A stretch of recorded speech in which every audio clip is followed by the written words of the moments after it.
We're back with another episode of Truth Be Told. I'm, of course, Captain Ron. Behind the camera here is, of course, Tony Sweet. We've got a real treat for you right now. Honest to God, we are on location in an undisclosed city, in an undisclosed bunker, and we've had a wonderful afternoon with our good friend Jordan Maxwell. He's really been great with us, and we've had a great time with him today. And he's been kind enough to go on camera here and talk a little bit and share some of his amazing stories with you guys. So let me turn it over now to Mr. Jordan Maxwell, ladies and gentlemen. Jordan, welcome to the show. Well, thank you. And I think we're going to start off today talking, you were going to tell us how you started exposing the fact that there even is an Illuminati back in 1967. Yeah, I was actually giving a lecture in East Hollywood to a religious television ministry because I used to, for years back in 1959-60 when I started lecturing on these subjects, these esoteric subjects, I used to speak in all the little mom and pop, bookstores and ladies clubs and all these little events around town, around Los Angeles, and God knows there's plenty of them. So I was always speaking somewhere on a weekend. And then in 1963, in November, I was going down to East Los Angeles to speak to a large group of about 30 people or more at a religious television station.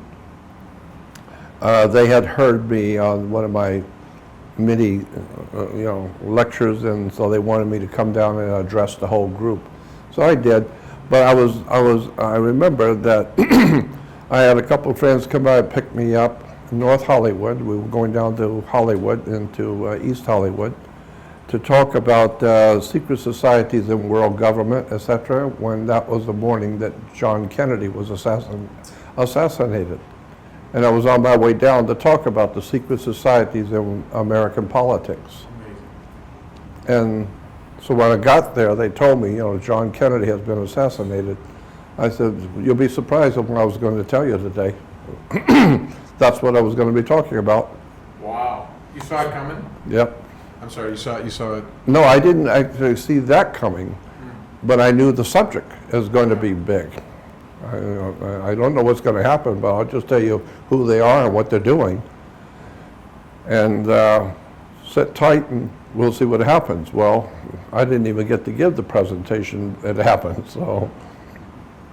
But that was back in 63. I had started giving lectures, I was doing it myself.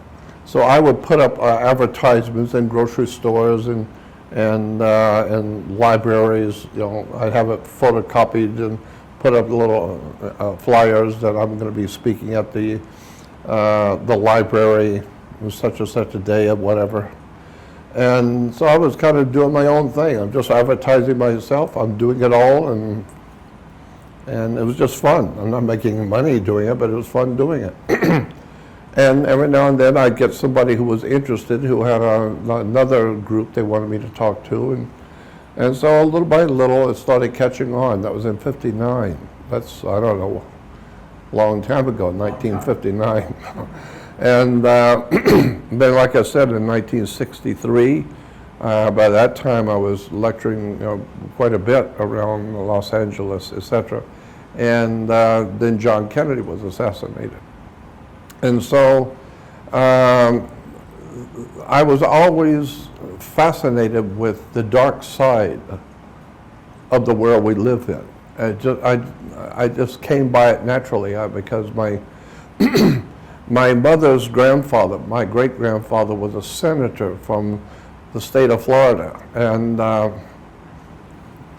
it's interesting, too. My mother, while I'm just rambling on, my mother used to tell me when I was a kid that my family was the Carroll family, spelled C-A, and I remember it so well because she would always say, and it's spelled C-A-R-R-O-L-L, Carroll.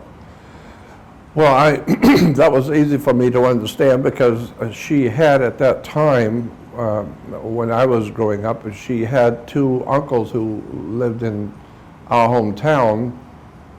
They were both appointed to the federal bench. They were both federal judges, and their names was John and Frank Carroll. So it made sense to me that we were from the Carroll family, whatever that is. But at least I Is had that John Carroll University at all? Huh? Is that John Carroll University? Is that the same John Carroll? Probably so.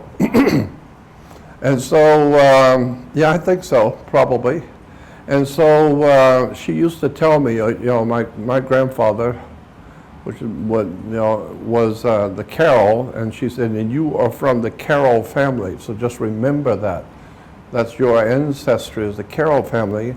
And she said from the from the Washington, D.C., around that area with the Carroll family. So that's your background, your ancestors. So that and $2 would get you a cup of coffee, And so, so I just remember her telling me that often, that I was from the Carroll family.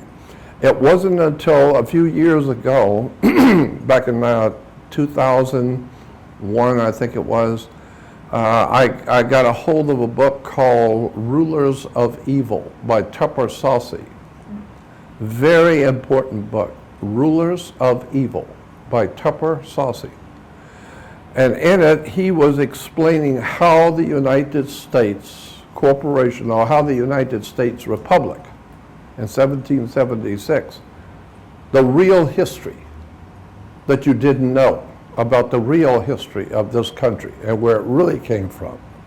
And he said that in his book that George Washington and the Continental Congress, and I'm just remembering briefly what he said, at the time that the government was being founded, they needed a place, Washington and those guys needed a place to set up the government, which was not going to be in any particular colony, because all the other colonies say, why do they have the federal government in their colony? Why couldn't it be in mine, right? And so to make sure that there was no ill feelings, they decided to set up the government in a neutral spot. Well, there ain't no neutral spot. There's only 13, which one you're going to pick, right? And so there's a reason why there were 13 colonies, too, and it doesn't have anything to do with what you think it does. If you remember, remind me, I'll tell you later on where the 13 colony idea came from. Sure. But, and so my mother was telling me that the Carroll family owned a very large ranch or farm or whatever it was. I guess it'd be a farm. Back in that area that we call today Washington, D.C. But back then, she said, our family was the Carroll family, which were Jesuit Catholic family. And they decided to donate to George Washington something I think it's like a 10-mile square of property that they owned. And so they just gave that to him as a gift. And it's not part of anything, it's our private land, but we'll just give it to you. And you can set your government up there. And so that area became known as Washington, D.C.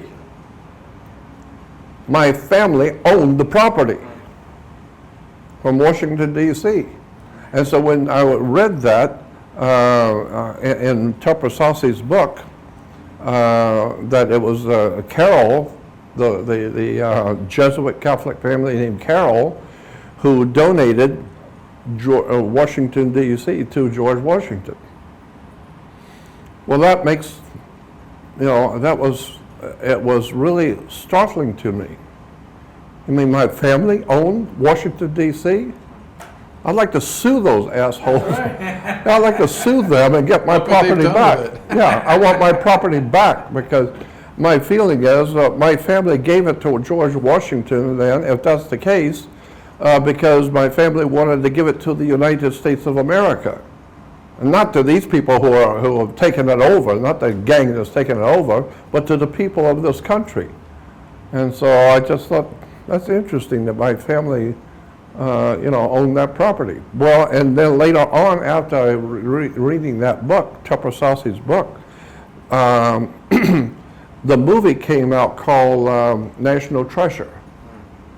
And in National Treasure, that great sensational actor, I see him all the time, I can't remember his name, but anyway, the movie in National Treasure opens up, the very first scene in the movie is this guy's in a horse-drawn carriage, and they're rushing him out of town. It's kind of a stormy night, it's raining, and they're getting him out of town quickly.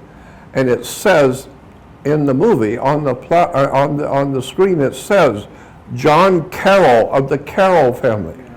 And I thought, that's what my mom talked about, the Carroll of the Carroll family. And here it is in National Treasure. And I don't know, so it's just fascinating to me that that's my background, is the people who So own. it runs in your blood, Yeah. what you're saying. And that, no, and so there is something to that. Yeah. There must be something to that, why I gravitated toward the dark side of world power, you know, at such an early age. I was already talking about secret societies and communism, Marxism, and Nazism. In 1959, you were In 59, yeah, I'm giving lectures on the subject. And most of the time I was talking to myself because most people didn't know what I was talking about. And, but then I found out through the movie and through the book that my background was from the Carroll family. And they were a Catholic Jesuit family. And I was born and raised Catholic. And so I just thought that was interesting. Like I said, Tell us a little bit about the Illuminati and what you discovered in 1967 that you were telling people. How did you come up with this? well, I always knew, because when I was a kid, I used to ask questions, I mean, at 7, 8, 9 years old, questions to adults. And I began to realize that adults do not know anything. A 10-year-old who's thinking can ask you questions that you've never heard before, never even thought. And let me give you an example of what I'm saying. A lot of people may have heard this before, but I'll tell you again. When I was like 8 or 9 years old, I was a Catholic, and so in Catholic Church, when you're about 9 years old, you get what they call confirmation, which means you're going to become an official Catholic tonight at 9 years old, as if you know what you're doing, right? Exactly. And so the nun had told us in school the day before. Incidentally, the word nun is a fish in Hebrew. Yeah. And so the nun told us that tomorrow night at church, the bishop will be here to officiate over the service. And he possibly might ask after the service is over and you become officially Catholics in your confirmation, he may ask you if you have any questions, and he will answer them for you if he can. And so if he does that, we were told, if he does ask if you have any questions, remember, you don't have any questions. You keep your mouth shut. So I'm already onto that one. Okay. Right. Yeah, This this is, poor bishop has to have. yeah, this is short part action, right. of opening up a child to the world. Keep your mouth shut. And so that next night, after the service was over, the Bishop T.J. Tulin, I shall never forget, was from Mobile, and he came to our hometown to officiate over our big service. And after the service was over, sure enough, Bishop Tulin said to the kids, he said to the children, now that you're confirmed Catholics, if you have any questions, I'll try and answer them for you. Everybody knew that they're not supposed to have any questions, so I stood up to make sure everyone knows who I am. So I stood up and I said, yes, I have a question. My dad works with torches, like a welder. And I said, if there was an angel standing next to me and I had a torch, burning torch, could I hit him with the torch and hurt him? Would it hurt the angel if I hit him with the torch? And the bishop said, well, no. He said, you mean burning him? I said, yeah, if I burned him, would it hurt him? He said, no. And I said, why not? And he said, well, because you can't burn an angel. fire, he says something to the effect that fire is a natural phenomenon. You have to have wood or paper or plastic or something, but you can't burn an angel. And I said, why not? And he said, because, well, first of all, angels are spirits. You can't even see a spirit, much less burn one. And you can't burn a spirit because there's nothing there to burn. And I said, well, then why am I worrying about going to hell where my spirit's going to burn if you can't burn the spirit? Oh, man. And so everyone in the church, I remember, looked like deer in the headlights. Nobody saw that coming. And I said, well, yeah, I mean, I've been told that we're going to die and go to hell, and we're going to burn forever, and now you're telling me you can't burn the spirit. So what's going on? And so there was a red-headed priest right from Ireland, very new priest from Ireland, red-headed, very rare-headed priest. And he was standing next to me, and I was standing up in front of him. And he said, sit down and shut up. Oh. So I did, because it was what I wanted. Good. Did everybody hear what he just said to a kid, a 9-year-old? Yeah, well, just don't forget who I am. Yeah, I got that kind of response So this out of started the back when you were 9 years old, Yeah. this fire. Yeah, so just remember, everybody in church, everything's cool. Yeah, just remember what he said to me when I asked a question an adult bishop couldn't answer. So that started me off in my beginnings of questioning authority. And now I think back at 76 years old, the smartest thing I think a human can do is to question authority. Because if you look at it for what it really is that we're all human on the earth. And because of the situation that we're all human on the earth, the idea has been developed, well, somebody's got to be in charge. And so somebody's got to be in charge, somebody's got to be the bishop, and somebody's got to be the pope. And I'm thinking to myself as a kid, why not me? I got questions you're not capable of answering. Yeah, why don't you make me pope? You know? And so I grew up realizing that my family was involved in politics, Jesuit family. I didn't care about religion. I don't care about any of it. I'm just fascinated with theology, with the whole study of theology is absolutely mind-boggling, fascinating. And today I hear so many young people who are bored with the world they live in. They're on drugs, they're drinking because they're bored. And I'm thinking to myself, it's the adults who have caused this and the young people. Because when I talk to audiences, I'm telling them things they've never heard before. Stuff that they have never even imagined could be true. And I've seen the reaction that young people give me when I'm talking. And I understand why they're bored. Because you've never been told anything.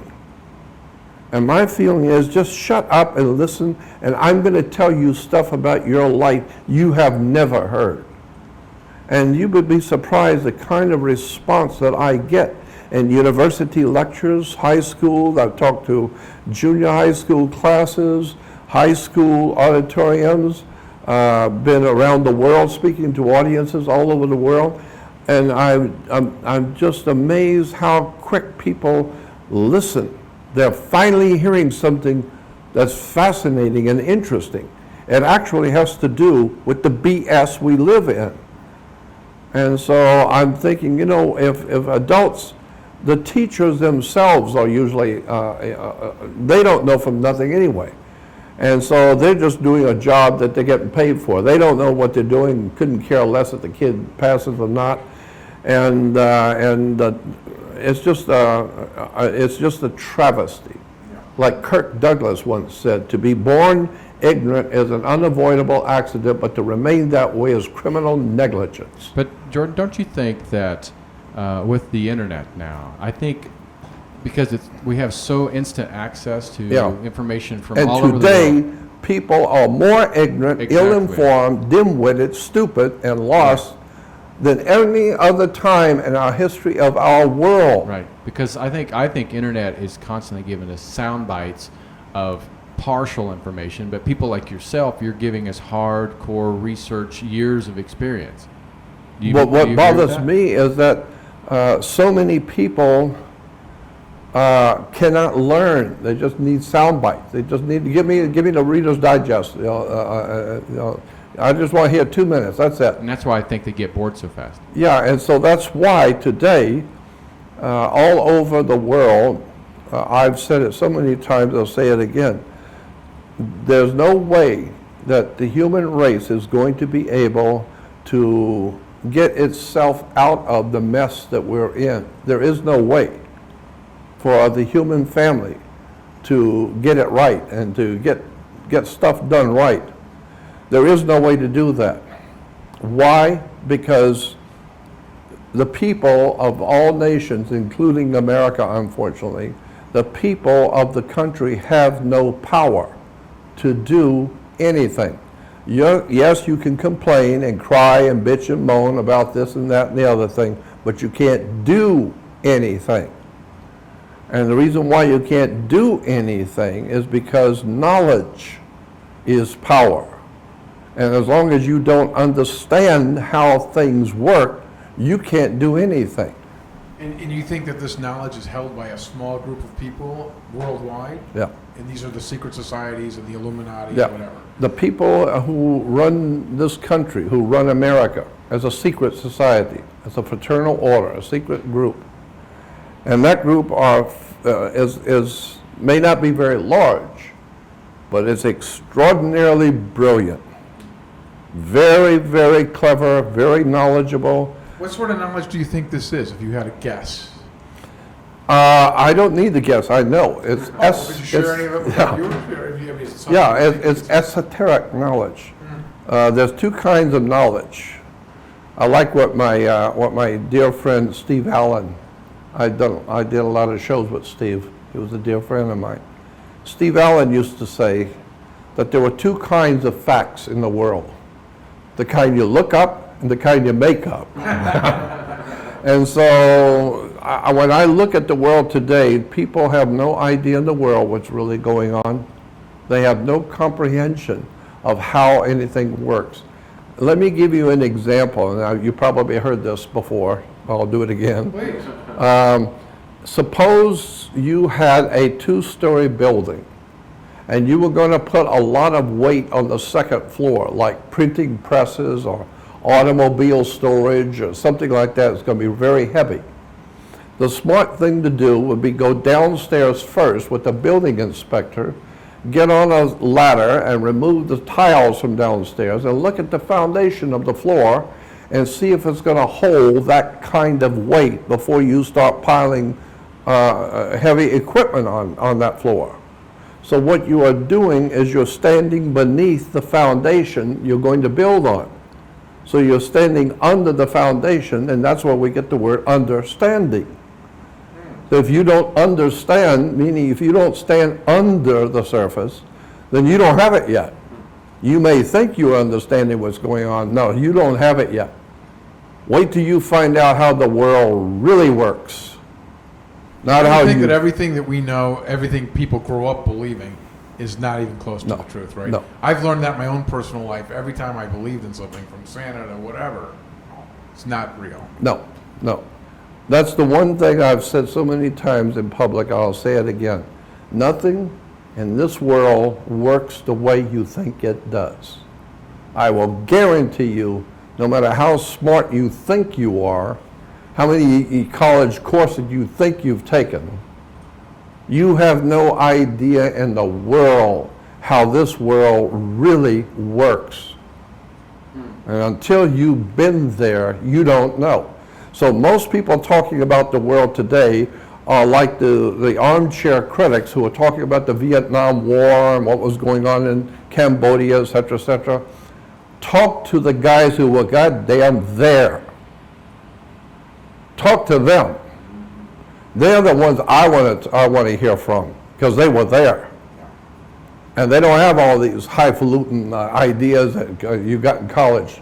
All they know is they were there in the damn jungle, and they know what it was like. Yep. And you ain't man enough to deal with what they dealt with. I've learned that a long time ago.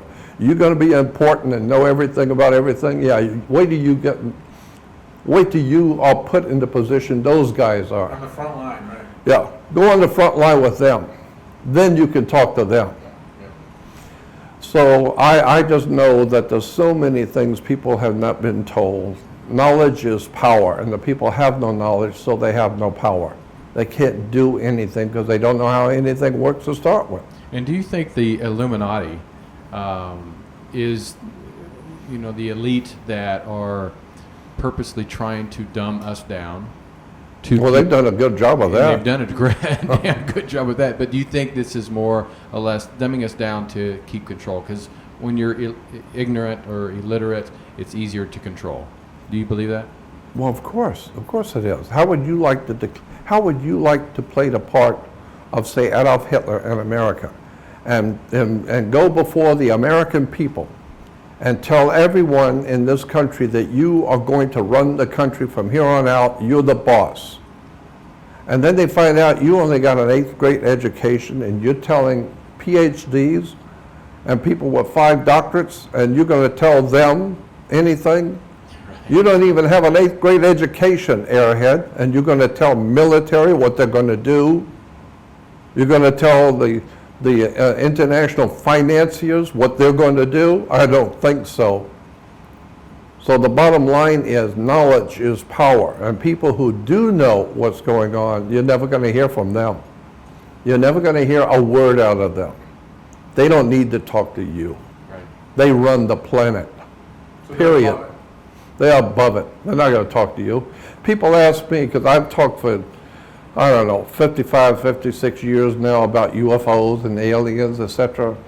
And I've had so many people ask me, well, if there are aliens here from other worlds, why don't they come down and show themselves and communicate with us? To which I always answer, look, I'm human like you, and I'm ashamed to be in your company. Right. I don't want to talk to you myself. Why would they want to talk to you? Right. I know who you are. I don't want to talk to you myself. Well, listen, this is a question that, we're getting a little bit deep here, but let's talk about this. Do you think that there are humans who have spoke with ET before? Oh, yeah, there's no doubt in my mind about that. And these would be like There's the extraterrestrial world. life forms here on the Earth. There's no doubt about that. Wow. None. In my mind, I have already seen way too much, experienced too much, and know too much to not know we have visitors here. So these people that are in power, that have this control, that don't need to talk to us, have actually interacted with the extraterrestrials. Wow. Is that where they get that knowledge from? I'm totally sure that's exactly right. Do you Did think you that it hear what trickles down to, like, did you hear what the technology? president of the European Union said? The euro in Europe, the president of the European Nation, yeah. Confederation. Yeah. What do you say? It's incredible. This is the president of the European Union, period. And he said in public and before the audience, I've been talking with our extraterrestrial neighbors, and they're not very happy with us. They've been telling me that they're watching us from afar out there, and they're not happy with us, and they're getting ready to do something. If we can't straighten it out, they're going to. That's what they told me. And I've been talking to them, and they're here, and they're watching us. And I thought to myself, that's a bold thing for the president of the European Union to say. But, in point of fact, no, it's bold for him to say it. But I'm totally sure he's right. Wow. And do you think this has been like going on for Oh, centuries? it's been going on since day one. From day But- one, so this ancient knowledge, this ancient... Let me tell you how old human life is on this earth. We talk about the ancient history of Egypt 5,000, 6,000 years ago. That's not ancient. That was yesterday. You want to talk ancient? Yeah. Go to South Africa and Asia where they're drilling mines down into the earth. So far down it hits slate. They cut through the slate and go even further down until it's miles and miles down into the earth, which which all paleontologists around the world will agree together, all agree that at that particular deep point in the earth is in strata which they know to be 3.5 to 4 billion years old. Now they are finding handmade artifacts in those mines which are 3.5 to 4 billion years old strata. They're coming up with all kinds of gold artifacts, rings, all kinds of handmade things. That just, I mean, you don't have to be an astronaut or a neurosurgeon to figure out. This is Michael Cremo kind of stuff, right? Exactly, Michael Cremo stuff. You don't have to have a PhD to understand. Right. If you're bringing up handmade artifacts from strata, which is 4 billion years old, that means 4 billion with a B. 4 billion years ago, somebody was on this earth that knew metallurgy, they knew metals, they knew how to mold and to create handmade things. So when you talk about ancient history, let's talk ancient history. Actual ancient. 4 billion years ago, somebody was on this earth. And then when you begin to look at all of the incredible things which are found in the oceans, like off the coast of Okinawa, there are huge temples in the Pacific Ocean, enormous temples. And off the coast of Cuba, there are enormous temples sitting on the ocean floor. And 10 miles north of the island of Bimini, in the Bermuda Triangle, in an area that's called the Bahama Banks, 10 miles north of the island of Bimini, in the Bahama Banks, is a pyramid sitting on the ocean floor. A pyramid as big as the one that's in Egypt, sitting on the floor of the Atlantic. Now, how many people know that? And most important, how many people give a damn? Nobody knows it because it's not important. It's not important. Who cares? It's not important. It is. But do you? I'm going to say this. Do you contribute this to religion?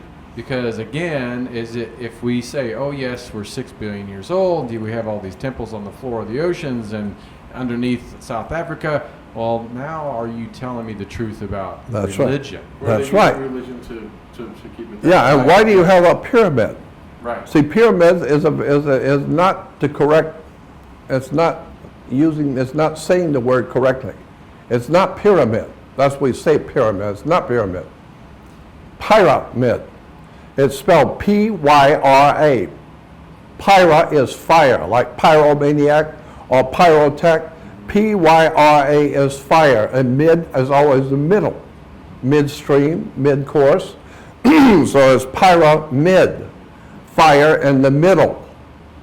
Wake up. It means fire in the middle. Means what? Why do you have a pyramid? Pyramid.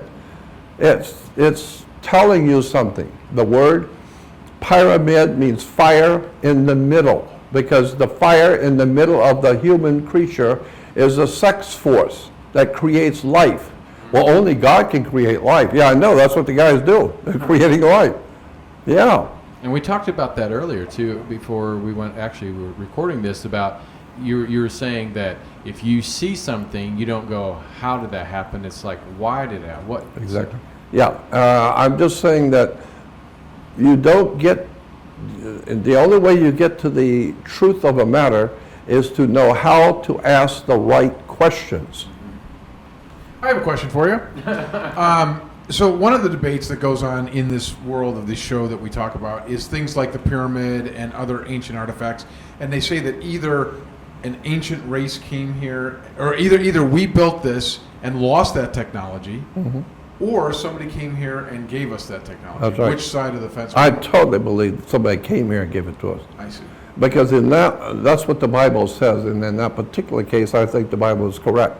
So you're one of those people that sees the alien references extraterrestrial references in the Bible. Oh, of course there is. Yeah. Oh my God, yes. In your face. Yeah. Yeah. But they don't talk about that. It's another. No, because they don't know They about took it. books out of the Bible that mention stuff they didn't want to put in the Bible. What was like this out? Yeah, we don't need to talk about that. Why? Because we don't know anything about it. Right. And we're trying to tell everybody that we are the God's chosen people and we know everything about everything in the whole universe except what's in the Bible. We don't know what that is. Right. And so, let me give you an example about how we use words that you have no idea what you're doing. In what we call today, loosely speaking, the white man's world, okay, comes from Europe. The black man comes from Africa, Chinese from China, etc. Well, the white man basically comes from Europe, all right? North, east, west, and southern Europe, all of Europe is our home, okay? North, east, west, and south gives us our news, N-E-W-S, north, east, west, and south. So anything that happens in the north, east, west, or south is news, right? So once you understand, now, in the ancient Europe before the Roman Empire ever existed, we're talking now 3,000 years ago. In ancient Europe, there was always an organization of humans living there, and they had their lifestyle, and they were called, it was called Druidism. And the Druids were everything in Europe. I mean, the doctors and lawyers and politicians and clergy and anybody that's going to be anybody have to be Druid, right? And so the white man's history coming from Europe is a Druidic history. And so when we come from York, England to this country, we call it New York. And we say it's New England. Yeah. You better go back and do some homework on Old England. Yeah, Tony, I told you. Tony needs to go back and do some homework. He really does. And so in that system, which I said was way before the Roman Empire ever existed, there was already a life in Europe. And so that life was a Druidic system of life. Well, in the Druidic system, the way we get a lot of our ideas about magic from the ancient Druids. They were very magical and knew things about the universe that we don't know. And so one of the most important symbols of power in the old ancient Druidic system was magic wands, like Merlin the magician with his magic wand, and the orchestra conductors. Yeah, weren't they supposed to be made out of a certain Orchestra kind of conductors with a magic wand. thing? Yeah, they had to be made out of a certain kind of wood or something, right? It's made out of the wood of a holly tree. It's made out of Hollywood. That's where we get the term Hollywood, because magic wands were always made out of the wood of a Hollywood. And so that's why today we have a place called Hollywood in which we talk about the magic of Hollywood. No, it is magic. You better go back and do some homework and find out what's really going on in Hollywood. I think that's tied in and controlled by those people, obviously. I'm totally convinced that Hollywood is a tool. So do you think they use stuff like movies about aliens and things to ease people to kind of get used to that? Is that sort of a... Bet on it. Really? Well, if you think about it, that's Hollywood is the internet before internet, because that's how they influenced society. Yeah, I like what Dick Gregory, my dear friend Dick Gregory used to say. Hollywood is here to do three things. They're telling you what your masters have already done in the past, what your masters of the earth are doing right now, and what they're getting ready to do. Wow. So all you got to do is do your homework and go back and look at Hollywood, and you will begin to see they are opening up the world of knowledge to you, and they know, they don't suspect or think, they know you're not going to get it, because you're not smart enough to get it. So they're playing you for a fool, and they're putting stuff in front of you that they know you don't understand, but they're not doing it to enlighten you, because they know you're beyond enlightenment. You're never going to get it. But what they are doing is they're planting into your psyche, into the psyche of the world of mankind, conceptual realities and ideas that when they do come, you will just naturally fall in line with it because you watched it over the years. It's like teaching a child in kindergarten. So you think it's all orchestrated? That they've Oh, you can bet on it. Wow. with the Hollywood, like an orchestra leader who's leading the orchestra. The bottom line on the symbolism is you dance to my tune, son, not yours. Why do you think they allow TV shows like Ancient Aliens and programs like this that really seem to wake society up to more broaden their knowledge of what could be and what's out there? Why do you think they allow that? Because they want you to know about it now. Now. They want you to know. Well, they do. Now, Even you, they think that suppress you. yeah. I mean, I've been asked so many times by motion picture, television, big corporations, big companies wanting to do movies and television series on me, and every time somebody stops up and says, "No, thank you, not him, no way." Why? Because he's already a problem. You give him a lot of cash and make him a movie star, and you got some problems now. Yeah. So leave him alone. He's already a problem. So there are forces at work to keep it. You can bet on it. Really. They know exactly what they're doing, and here's what a lot of humans are missing. There is a communicational presence in the universe all around us, but it's In the spirit spiritual world, you're saying. in the spirit world. But you don't see that, so therefore it doesn't bother you. Well, it bothers the hell out of me because I know it's there. And so you can't do anything that somebody is watching you. And so if you happen by chance to be in the company of some very powerful man or some very powerful secret society, and they give you certain papers to protect and to give it to a certain person, they give you something very, very dangerous and very important for you to deliver. If you decide to go share it with somebody you're not supposed to and you think you're being clever and no one's going to know, they will know before you even hand it to them. Somebody is watching. And that's what Somebody is going to know. yeah. In the spirit world, they're watching you. Well, the Bible says the watchers too, right? Specifically, That's right. They call that out. Exactly. Yeah. Now let me ask your take then on this. How does the spirit world and the spiritual element tie into ET? Do you think they're similar? Easy. Tell me. Well, I'd Oh, love yeah. to know. That's easy. Easy. Keeps me up at night. Yeah, that's very easy.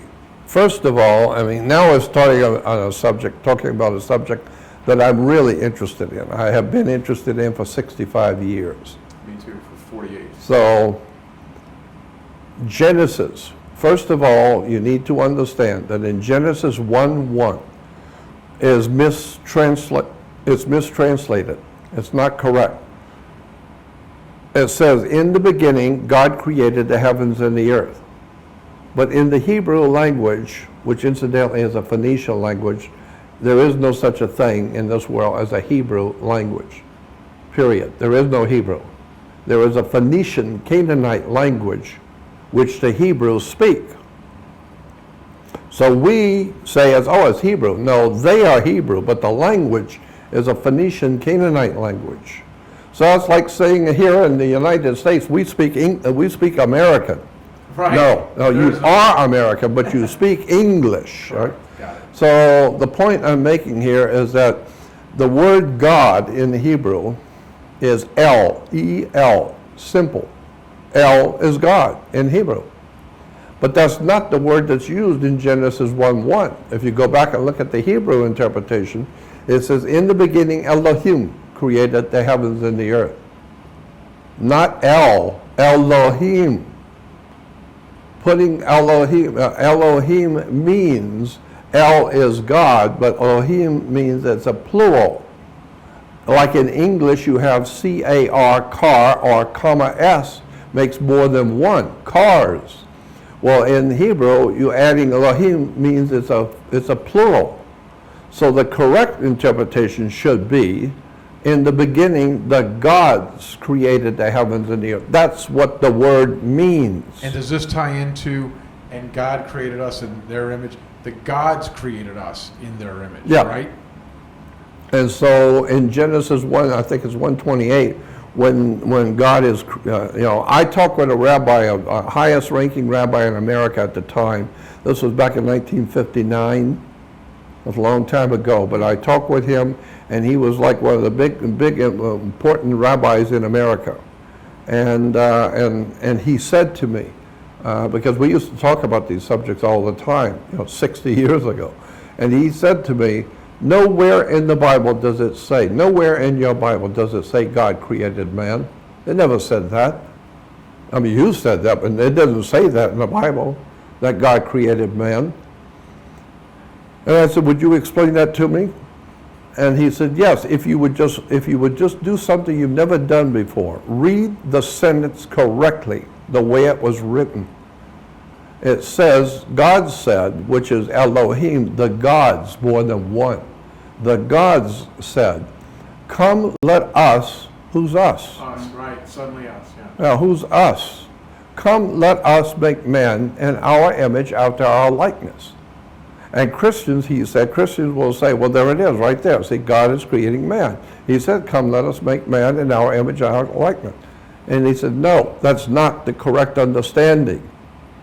Go back and look at it original. Here's the way to read the sentence correctly.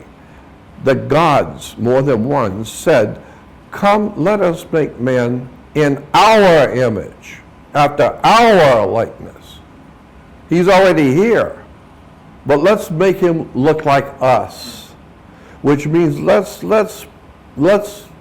impregnate one of the females with our DNA from the world that we have come from. And let's see what she gives birth to, just for the hell of it. Let's just put our DNA in the female, and let's see what she gives birth to. And so obviously it must have been, as the Bible says, it was an experiment. And so with any experiment, maybe you'll screw up a couple of times in the experiment. And that gives us today Yetis, the abominable snowman, and these Neanderthal creatures that look similar to our bill, but they're totally different, and they're a lot smarter than we are. And they can live in the forest and live in the mountains. And we know they're there because we see them, but we can't catch one. They're too smart for us. Well, maybe they were the first of the experiment with the gods, whoever they are. They have come here from somewhere else, and they took a look at the Neanderthal, Cro-Magnon man, or whatever these hominid creatures were. We call them cave dwellers, whatever they were. And these extraterrestrials said, come, let us make man in our image, after our likeness. Let's procreate with one of their females and put our DNA into her, and let's see what, just for the hell of it, let's just see what she gives birth to. Well, then the first creation would have been just an experiment, and maybe it didn't work out just exactly right. So now they're still hominid creatures, they're still walking apes, but they're a hell of a lot smarter. And now they understand the stars, and they understand all the occult powers of the world. Well, that's part of their father putting his genetics into them. So they're half animal, half caveman, and the other half not of this world. Knowledge that you don't even begin to have, they have. You call them Yetis, an abominable snowman. Yeah, we'll mess with one and find out they are smarter than you are, and they know things you don't know. And so later on, maybe they did some more experiments. They, whoever they were. But as I said, the word in Hebrew for God is El, but the Bible says Elohim. Now in Genesis, later on, I think it's in Genesis 3, where the gods, more than one, looked down on the earth, and they said, look, man has become as us, as one of us.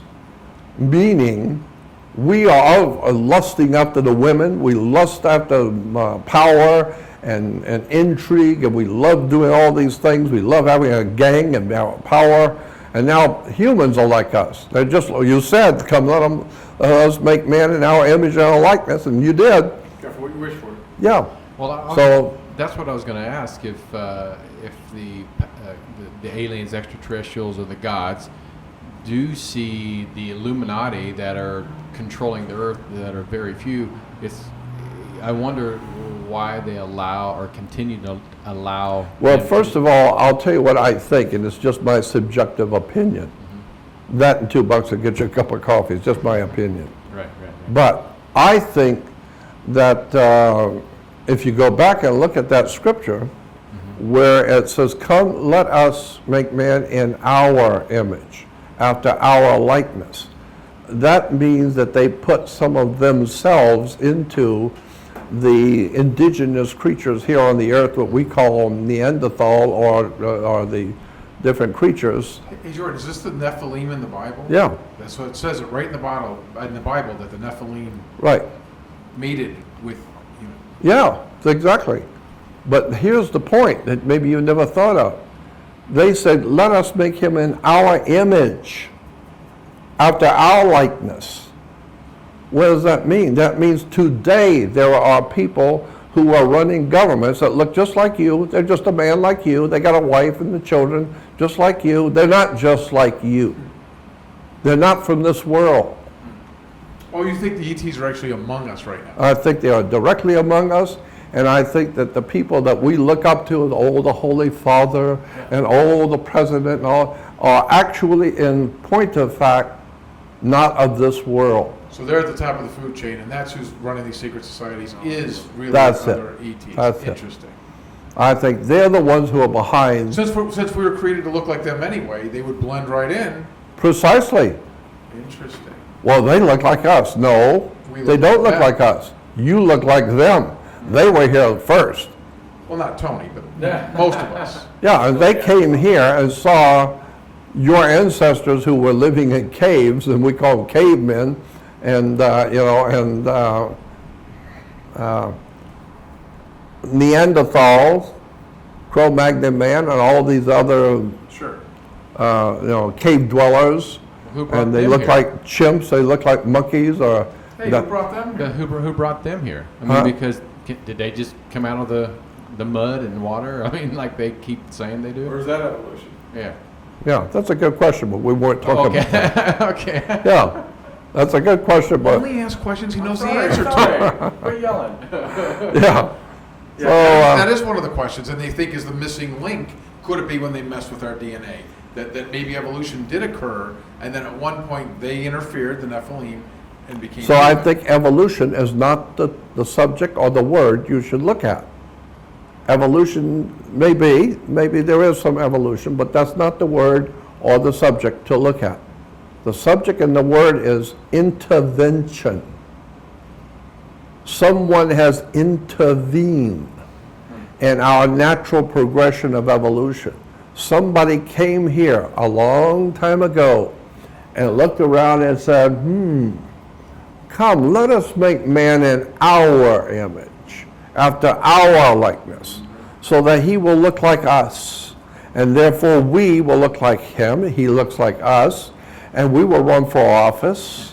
Well, the new thing you're bringing to this conversation, because there is sort of a general accepted folklore in the alien thing, is that the ETs actually, we look like them, so they stayed among us and they just became rulers of us. That's right, and they're So ruling they you. just said, well, we'll just run the show, and Yeah, like Dick Gregory used to say, we in America love to talk about the fact that we are a democracy and we can elect our leaders, but you can't select your leaders.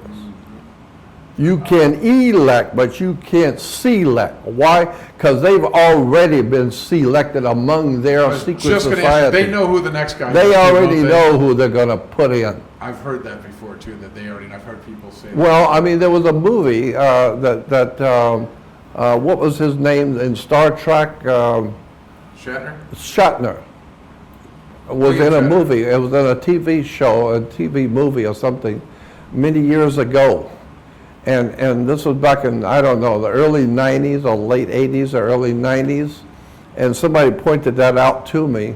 And in the movie, they're driving down this highway or whatever, and they see a big sign, and it says, President Hillary Clinton says that this and that. And then when they go into a bar, and the guys are sitting at the bar, and and it comes on the news, it says President Hillary Clinton says that this and that, and President Hillary Clinton. Now, how did William Shatner know President Clinton? Huh? I hear you. Yeah. You better go back and look at this stuff. Well, folks, Tony and most of our listening audience have a lot of homework to do because Jordan Maxwell is really straightening us out on a lot of stuff here. And I got one more for you if you got a please moment. give it. Here's another one. If you go back to the Bible in Genesis, go to Genesis 9, 9th chapter, 9:1. And in Genesis 9:1 is talking about after the flood of Noah's day, when the flood has subsided, and they're finally seeing land for the first time, and everybody's gone now, everyone's dead, except those on the ark. And in Genesis 9:1 it says, God says to Noah and his family, the three sons and their 3 wives, go forth now that the flood is over, Genesis 9:1, go forth and multiply and replenish the earth. And so I asked the rabbi back in 1959-60, I said, is that a correct translation from the Hebrew? Replenish, because re means do again. And he said that is a correct translation. It's called in Hebrew tohu vavohu. Tohu vavohu. And so he said, to replenish the earth. Well, obviously, if God has destroyed all life on the earth with a great flood, and if his first purposes were to have a family on the earth, well, then somebody's going to have to replenish the earth. Well, that makes sense. Yeah. Or does it? Because in Genesis 1:28, when God is creating Adam and Eve, he says the same identical words. Go forth, multiply, and replenish the earth. Why would you tell? I thought Adam and Eve was supposed to be the first. No, they're not the first. Well, if you're saying that we found artifacts from 4 billion years ago, That's right. and maybe we've been replenishing and replenishing and replenishing for billions of years. That is precisely what I'm saying. See, Yes. folks, there's a lot to learn here. So therefore, we today, like normal humans, like a normal human, we always see ourselves as so important. But the great gods who have been around for millions of years, they don't see us as important. We think we're important with all of our banks and hotels and military industrial complex.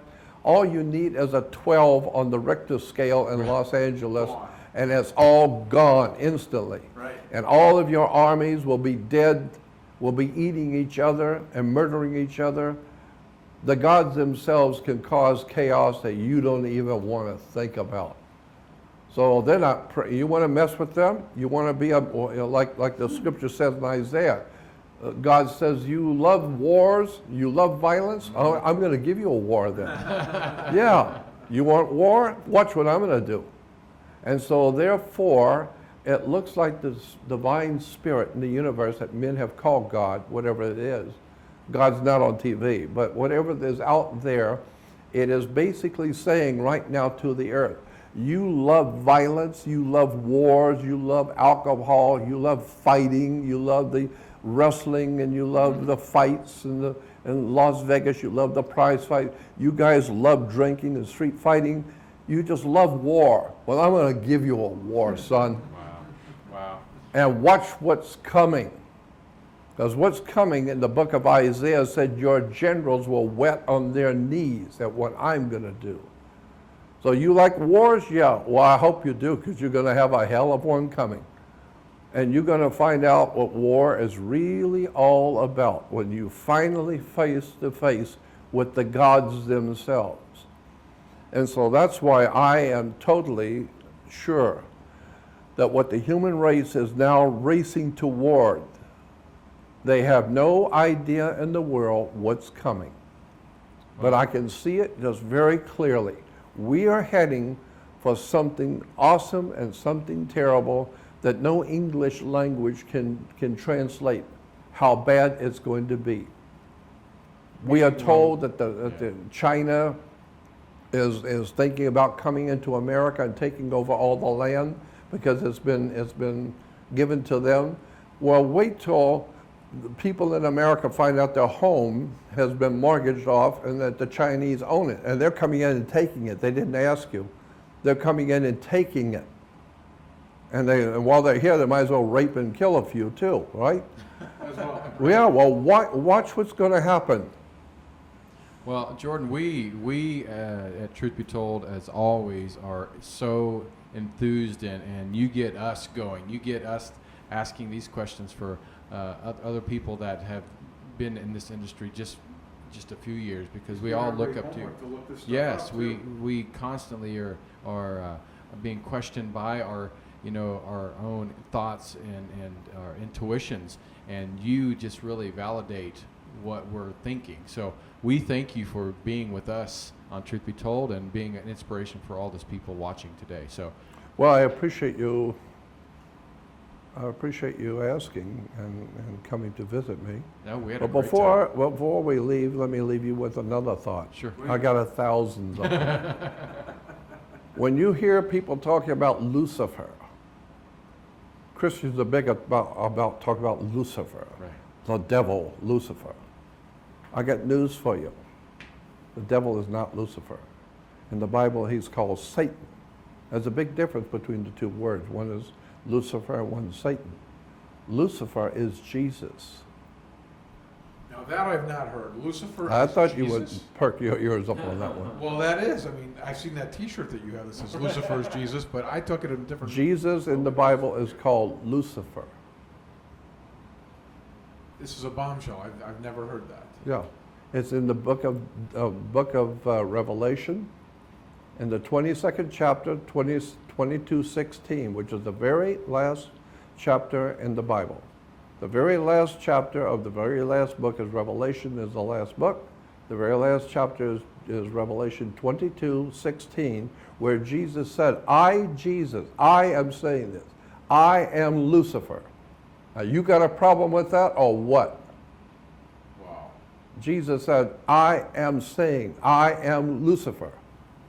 So today, if you want to talk about, the devil is going to get you as this Lucifer. No, Lucifer is Jesus, airhead.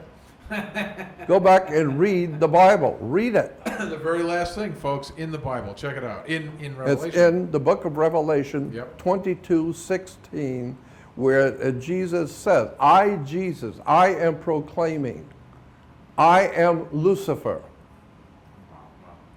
So, How we all missed all this stuff. Well, thank you again, Jordan. I really, really, truly appreciate it. I'm sure our listeners do as well.